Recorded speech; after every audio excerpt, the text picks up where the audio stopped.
రోజు please silent. మనం ఈ రోజు హరే శ్రీనివాస మనం ఈ రోజు అందరం ఇక్కడ కలవడానికి ముఖ్య ఉద్దేశం మనందరికీ తెలిసిన విషయమే.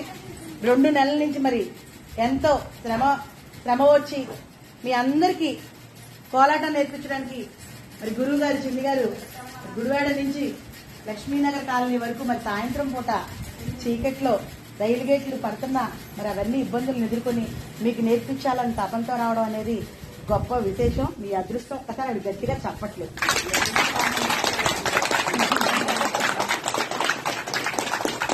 అలానే మీకు మొదటగా అడుగులు నేర్పించిన గురువుగారు గజలక్ష్మి గారు. మరి గజలక్ష్మి గారు కూడా